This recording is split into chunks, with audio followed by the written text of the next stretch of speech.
Assalamualaikum warahmatullahi wabarakatuh. Halo sahabat akuntansi, teman-teman sekalian. Perkenalkan, nama saya Fiana Fira, NPM 1951030197, Prodi Akuntansi Syariah. Pada video ini, saya akan menjelaskan soal kasus dan pembahasan mengenai laporan keuangan konsolidasian dan transaksi istimewa persediaan hulu dan hilir untuk memenuhi ujian akhir semester akuntansi keuangan lanjutan 1. Di sini saya sudah membuat kasus laporan konsolidasian, yaitu pada tanggal 1 Januari 2021, PT FN mengakuisisi 80% saham kepemilikan PT JK senilai 800.000 dan kepentingan pengendali 200.000. Saat itu nilai PT JK yaitu 500.000.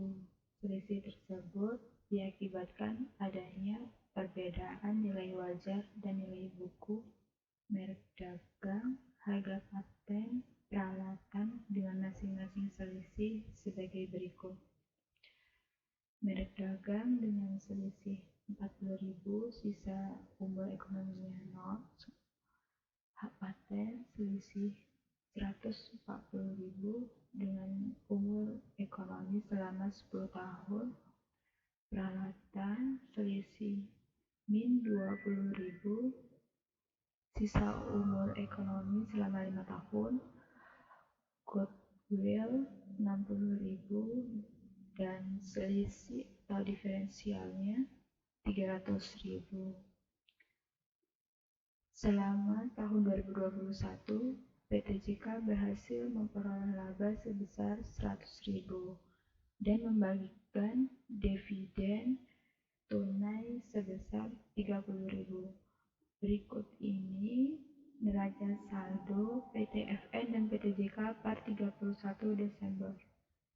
Nah, di sini saya sudah membuat tabel neraca saldo PT FN dan PT JK, yaitu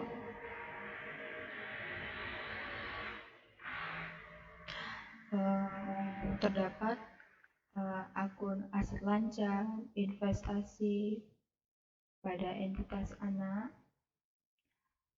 masih kosong. Nah, ini nanti yang kita cari dalam laporan konsolidasian. Selanjutnya ada merek dagang, hak paten, peralatan, goodwill, kewajiban, saham biasa, agio saham, saldo laba.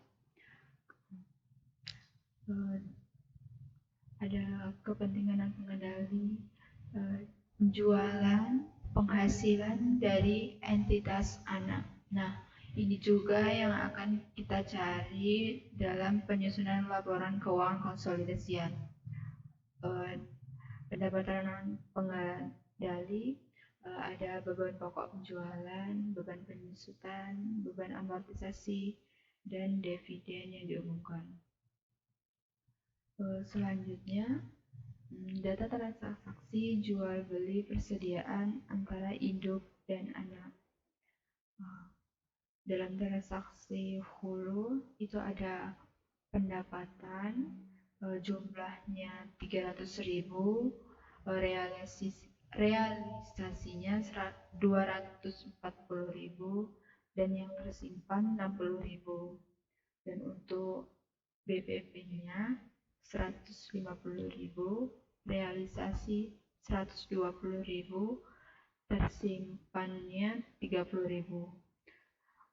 Keuntungannya jumlahnya yaitu 150.000,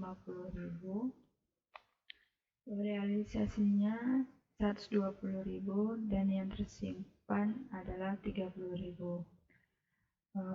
Untuk data transaksi hilir pendapatan dengan jumlah 100.000, realisasi 80.000, tersimpannya 20.000. Dan untuk BPP-nya dengan jumlah 70.000, realisasi 56.000, dan tersimpan 14.000.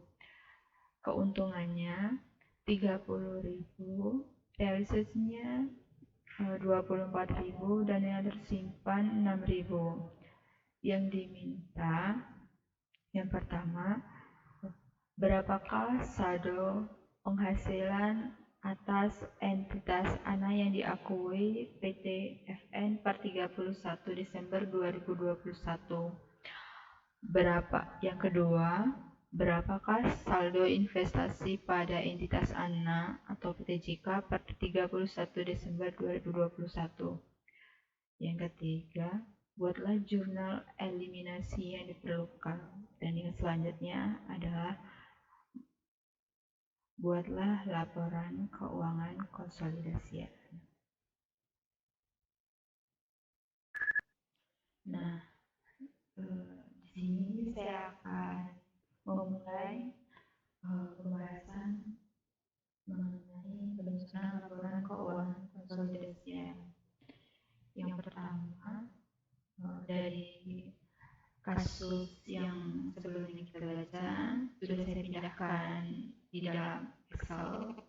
Nah, ini pertama-tama untuk pembahasan atau penyelesaian dari pembuatan laporan konsolidasian, yaitu yang pertama, kita mengetahui dulu nilai buku dan nilai wajar.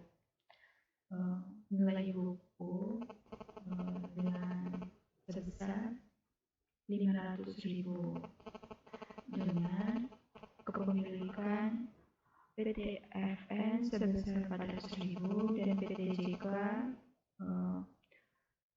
100.000, yaitu 20%. Dan untuk nilai wajar yaitu sebesar 1 juta dengan kepemilikan 80%, yaitu 800.000 dan kepemilikan pengendali 20% sebesar 200.000. Dan selanjutnya kita mencari amortisasi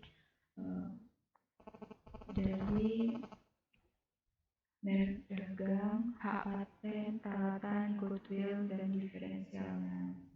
Nah, ini sudah saya buat tabel.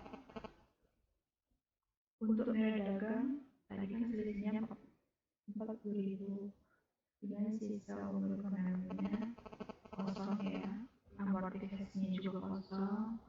Untuk kepemilikan induk dan anaknya juga kosong.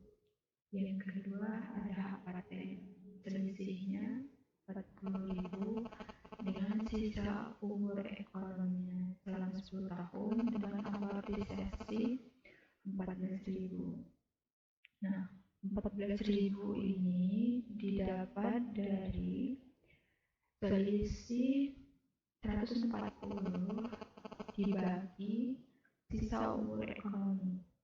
Nah, dan untuk selanjutnya untuk kepemilikan induk 80% sebesar 1.200, ini didapat dari amortisasi dikali dengan kepemilikan induk, hasilnya 11.200 dan 2.800 ini dari sisa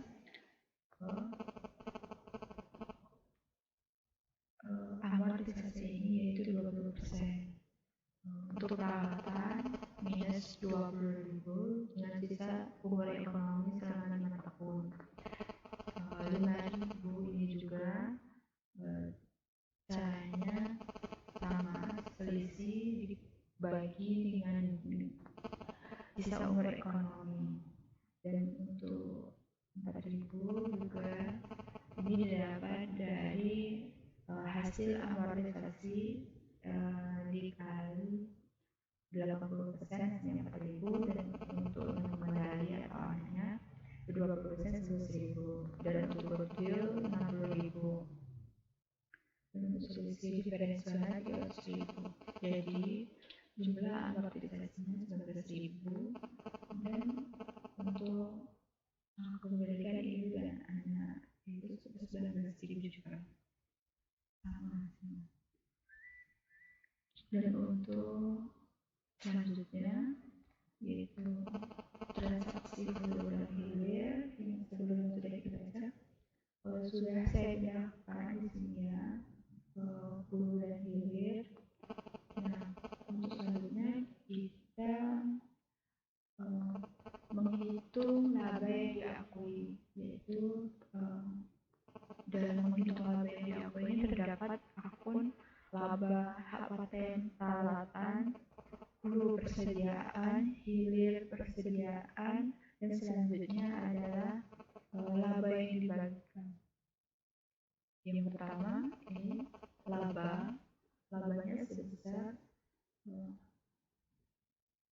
80.000 dan pengendaliannya 20.000. Karena di soal sebelumnya laba yang diakui itu sebesar 100.000. Jadi 100.000 ini dikali 80% untuk induk dan 20% untuk pengendali atau anak. Dan selanjutnya yaitu hak paten. Hak patennya diambil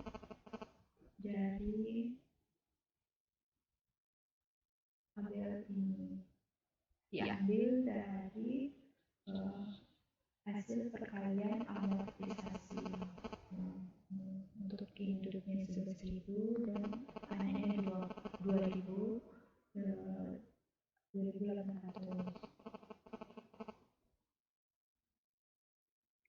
Sudah ya. Dan untuk peralatan sama, tinggal dipindahkan saja. Tapi untuk hak paten ini dikurang ya. Dan untuk peralatan dia bertambah. Dan untuk persediaan hulu sebesar 30.000 dan hilir min 4.800, dan itu untuk Indo, dan untuk pengendaliannya 1.200. Nah, tinggal kita jumlahkan, dan hasil laba yang dibagikan sebesar 39.000, dan untuk pengendali kita jumlahkan juga, dan hasilnya sebesar 20.000. Selanjutnya kita menghitung nilai investasi atas PT Anma. Ini terdapat akun saldo awal, laba, dividen, dan saldo investasi. Untuk saldo awalnya yaitu untuk induk 800.000 dan anak 20%, yaitu 200.000. Ini didapat dari saldo awal yang di soal, yaitu 1 juta. 1 juta ini dikali 80% untuk induk dan 20% untuk pengendali. Untuk laba, nah, untuk laba ini kita ambil dari tabel di atas ini ya. Untuk hasil laba yang dibagikan untuk induk dan anak juga. Selanjutnya untuk dividennya sebelumnya di soal itu 30.000. Nah, 30.000 itu dikali 80% untuk induk dan anak sebesar 20%, yaitu senilai 24.000, dan untuk anaknya saldo investasinya sebesar 815.000 dan untuk non pengendalinya atau ANA yaitu sebesar 214.000. Nah, ini untuk hasil saldo investasi. Dan selanjutnya yaitu pengecekan saldo investasi, yaitu ada pada akun saldo investasi, ekuitas, diferensial, laba, dan dividen. Untuk saldo investasi sama kita ambil dari atas ini tabel ini. Untuk Indo dan ANA sudah kita gunakan. Selanjutnya ekuitasnya untuk nilai bukunya itu kan 500.000, dan 500.000 itu dikali 80% dari Indo dan 20% non pengendali. Nah, hasilnya ini untuk diferensialnya pun sebesar 300.000. Nah, itu kita kali 80% atas pemilikan Indo dan 20% untuk ANA. Nah, ini diferensialnya 240.000 dan untuk ANA-nya 60.000. Hasilnya ini.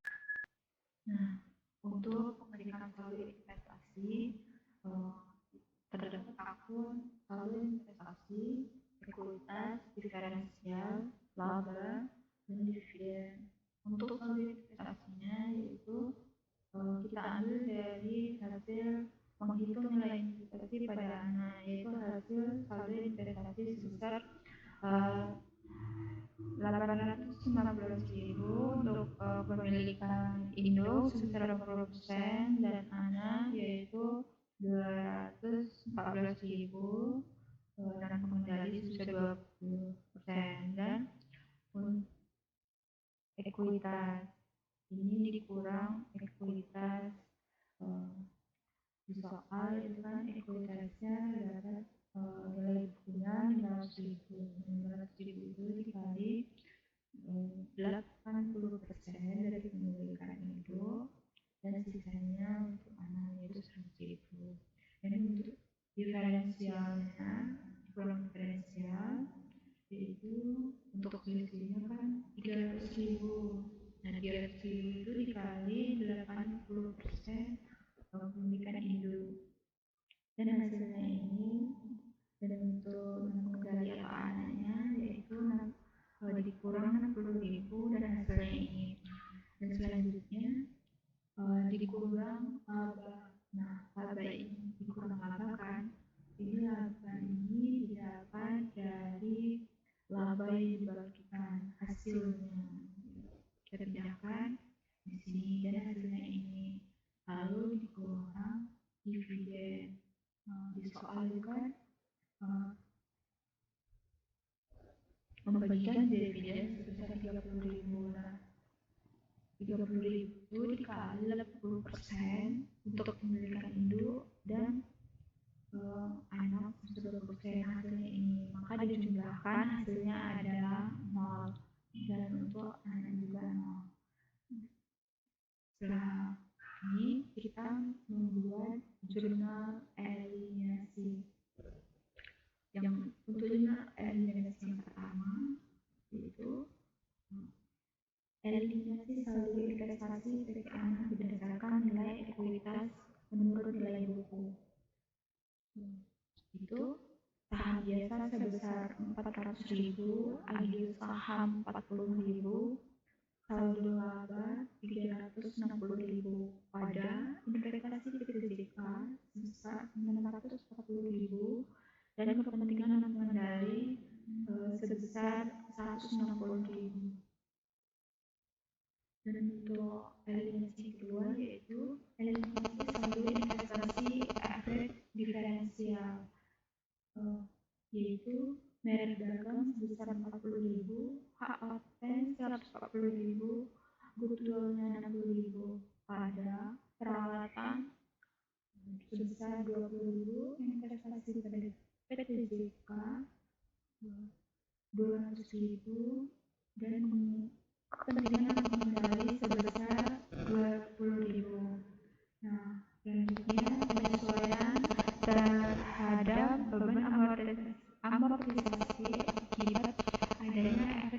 kontroversial, yaitu beban amortisasi atau hak paten sebesar 14.000, peralatan 5.000 pada beban penyusunan 5.000 dan hak paten sebesar 14.000.